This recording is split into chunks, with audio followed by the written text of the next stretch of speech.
Gender ideology, at its core, emphasizes that gender is not solely determined by biological sex, but is also shaped by social, cultural, and psychological factors. Okay, I can accept that. If someone feels that they're actually a woman who happens to have a male body, I feel for them. They should absolutely have the freedom to seek ways that help them feel more accepting and happy within themselves. But this shouldn't come at the expense of others. When gender ideology conflicts with common sense or leads to impractical outcomes, that's where I think most people draw the line and begin to push back. Here are a couple of recent examples of such conflict.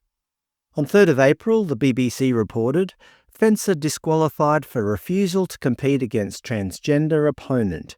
During the Cherry Blossom fencing tournament held at the University of Maryland on 30th of March, Stephanie Turner, a female fencer, was disqualified after refusing to compete against Redmond Sullivan, a transgender opponent. Turner took a knee in protest before the match began, stating that she could not participate due to her objections to USA Fencing's gender eligibility policy, a policy that has been in place since 2023.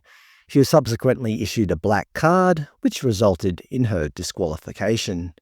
Explaining her decision, Ms. Turner stated, "I knew what I had to do because USA Fencing had not been listening to women's objections regarding its gender eligibility policy.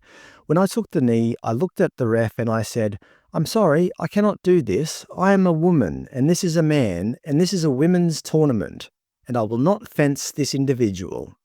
USA Fencing clarified that the disqualification was not related to Turner's personal statement, but was a direct consequence of her refusal to compete, which violates the rules set by the International Fencing Federation. The organisation also emphasised its commitment to inclusivity and adherence to international standards. Of course, the incident sparked significant debate, with some supporting Turner's stance and others defending the inclusivity policies.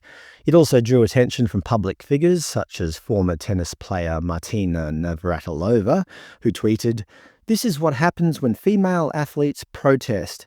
Anyone here still thinks this is fair?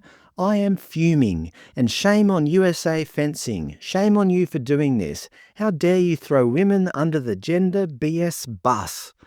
Another recent example of gender ideology clashing with common sense, on the 31st of March, Newsweek reported, "Toddler's suspension for transphobia sparks global controversy." The incident involved a British nursery suspending a small child, aged 3 or 4, for allegedly abuse against sexual orientation and gender identity.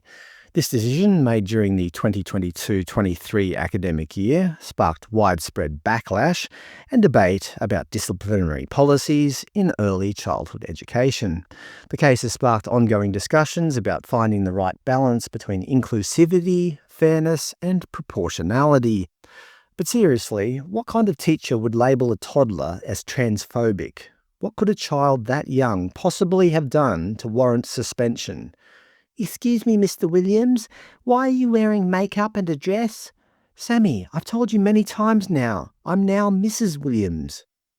Sammy wasn't the only one. 94 pupils at state primary schools were suspended or permanently excluded for transphobia and homophobia in 2022-23. But the real concern here isn't the 3-year-old transphobe, but rather the adult imposing such concepts and beliefs onto young children. I would argue that this is the most troubling aspect of all.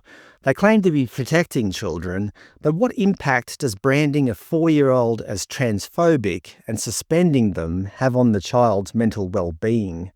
The case drew widespread criticism, of course, with critics, including public figures like J.K. Rowling, labelling the suspension as extreme and questioning the transparency of the case, as no specific details about the child's actions were disclosed. Specifically, Ms. Rowling tweeted, "This is totalitarian insanity. If you think small children should be punished for being able to recognise sex, you are a dangerous zealot who should be nowhere near kids or in any position of authority over them." Anyway, these examples illustrate how gender ideology can evolve from harmless academic discussions to dangerous overreach, resulting in disturbing real-world consequences.